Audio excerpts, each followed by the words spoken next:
Then I moved to US and I worked with Bert Sonier. He was one of a top trainer back in the days. She's a little stubborn filly. Other than that, she's improving a lot. I got started roughly about 35 years ago with harness horses. We were able to take a horse that really was underperforming and turned into a racehorse. The partnership was made just for Taxi. He's the only horse in the partnership. When he's finished racing, that's it. The partnership will go away. Julio said he was well under wraps. He did not push him at all. He said he likes the poly track.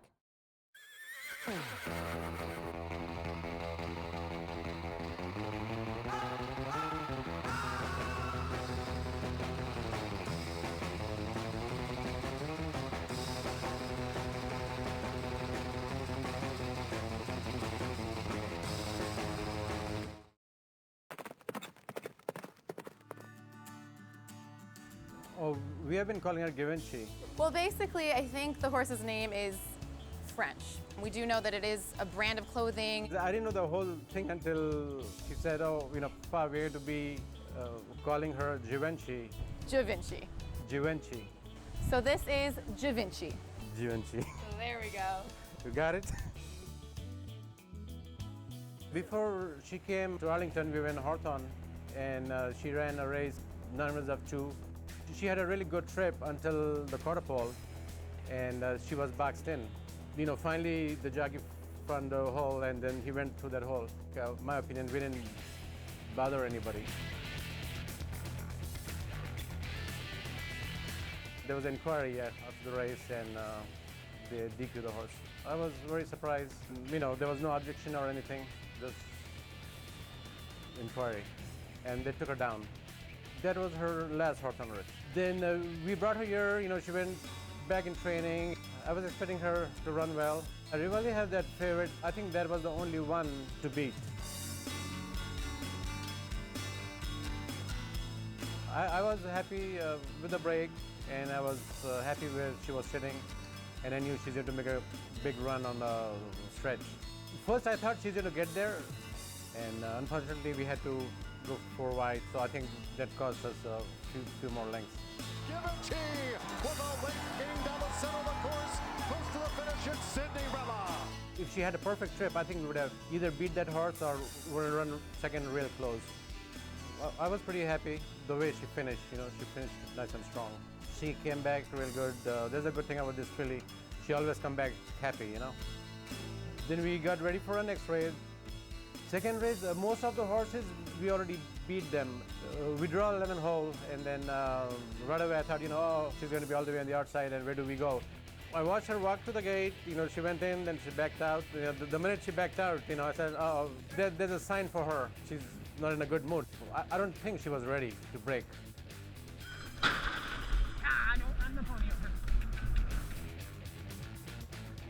She caught up right away, but that's not her style. And then she was sitting nice, so I thought, okay, at least she's there. She didn't have a really good trip the way she wanted, probably, And then when he asked, he said, no.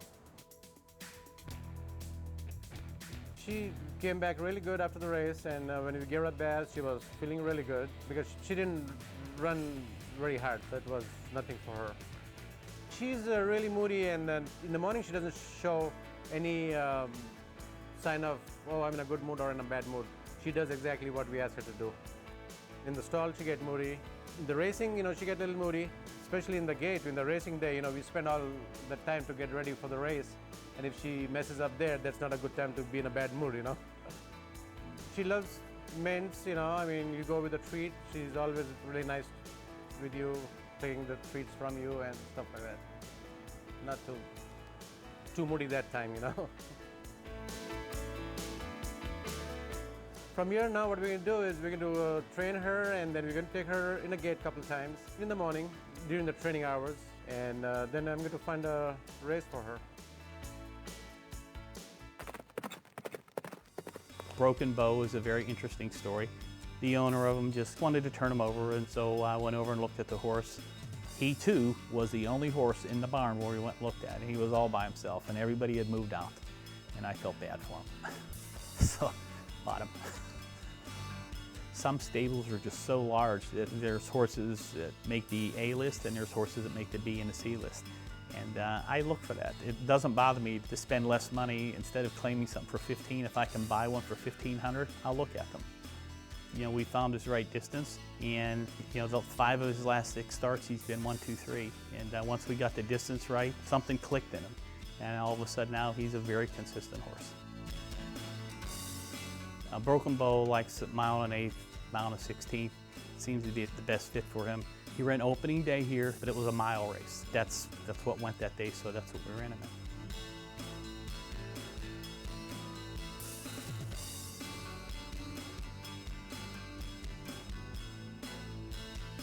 He came closing real. I think he only got beat by a length of 3/4, maybe something like that.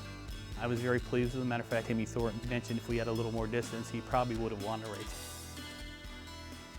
He seems to be more personable than he was when we first got him. I don't think he got a lot of attention. Every day before Dee leaves the barn, she'll go around and pet them all, and she just shows them a lot of attention. And you know, every time I come out to see them, you know, I call them the kids, and I make my rounds, and you know, even if I don't feed them anything, I pet them all, talk to them all. We looked for his second race. We found one in the book that looked good for him. His second race came up at a 1 1/8. This was a rough one for me because I had to be out of town. It's hard to know that your horse is running and know that you can't watch it, you can't hear it, you can't see it. I mean, that's the fun of it. I like the business because I like to come out and watch them. I was sitting on the tarmac at O'Hare for 2 hours, so I missed the race. I didn't find out until probably 4 hours after he ran where he really finished at. I did watch the replay. When I first saw the race, I kind of liked where we were at. Bo is kind of a multi-dimensional horse. He's got enough gate speed to get out there, and he also can come from behind. I thought personally that he would be able to get out of the gate and maybe wire the field. I kind of thought we were in trouble because of the fact that they were going a pretty good clip, and he was out there 4 wide, 5 wide.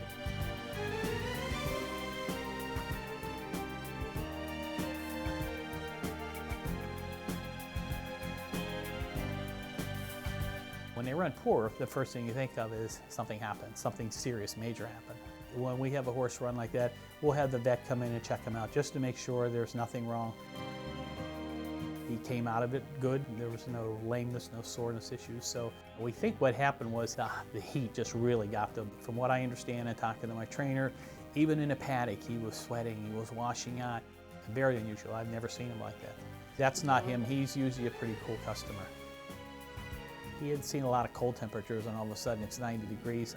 This seemed to happen like overnight because he was even training in temperatures that were 50, 60 degrees, and he was fine training. We had no problems with him training. And then the next day you wake up, the race is going to be 85 to 90 degrees. And some horses will react different. Some of them probably can handle it, but there are a few horses, especially horses of his size. He's a huge horse, very big horse. And with his size and the heat, it just wasn't his day. So we just take that race, we throw it out. Just to me, it was just a freak race. It was just an odd race that hopefully I never see again.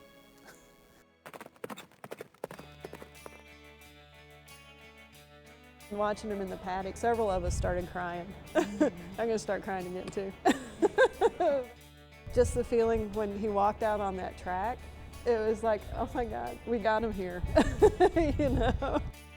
As soon as he crossed that finish line, even though he was 6th or something, everybody started clapping for him. Not only us, but all the people that had heard the story and were there just watching him. Everybody just started cheering for him. And I mean, we were just so proud. You would have thought we'd won the Derby.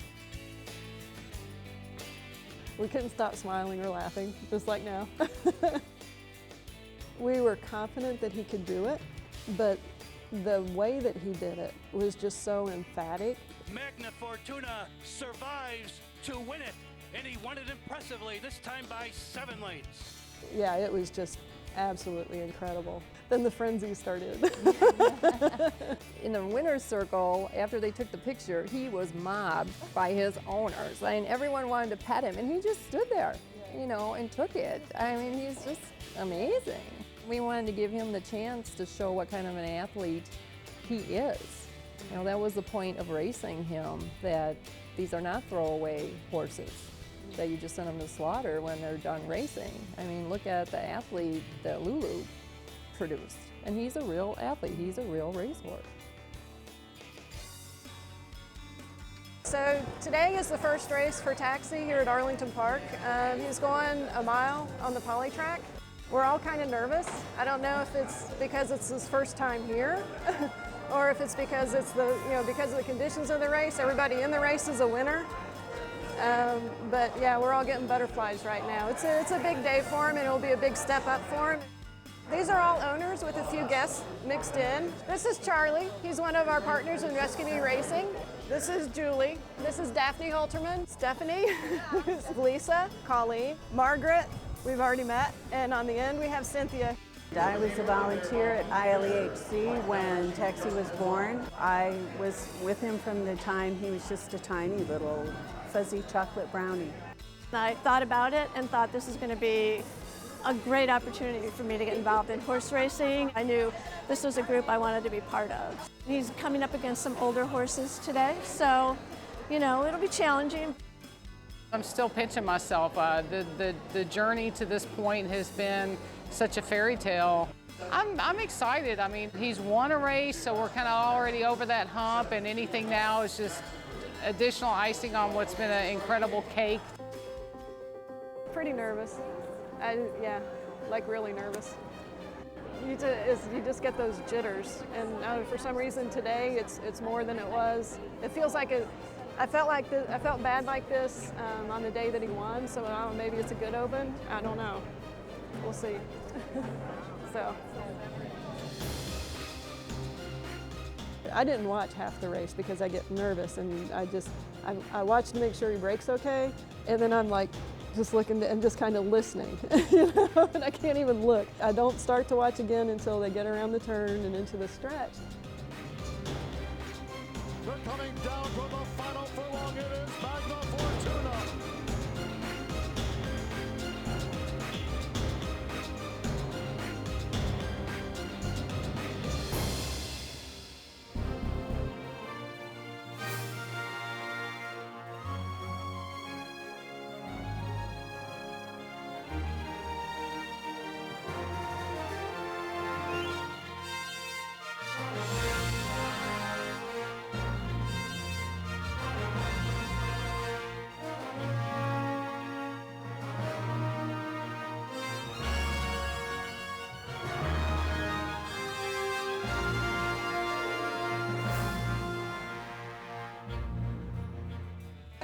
We're here to pick up our win photos, or to order our win photos.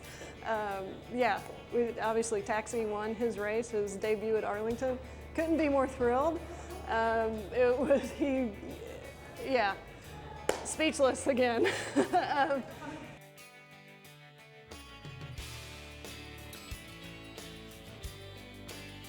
I am on top of the world. I couldn't be more proud of him. I think we all are so proud of him. My name is Gail Vacca. I'm the president and founder of the Illinois Equine Humane Center. We're a horse rescue.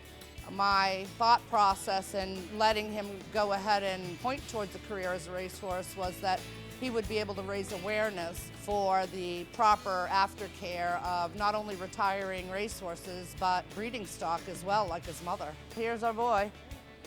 Taxi!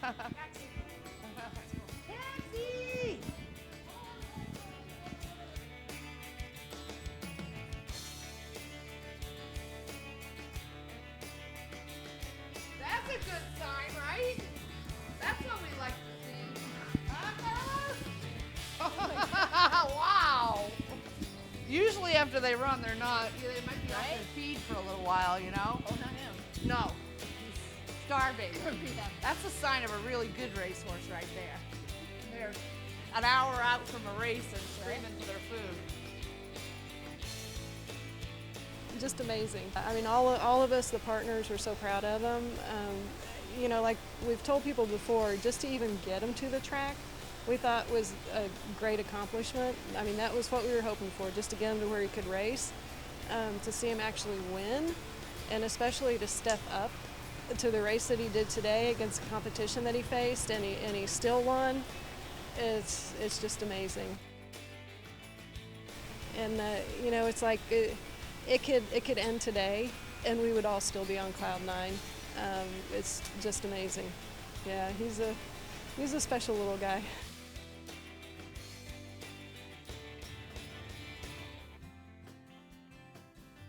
My kids have grown up around racing, so they actually know how to read a racing form, which I take a little pride in. Sugar Kate's, from the early days, she was always great with my kids. Adults were a different story. We're gonna win!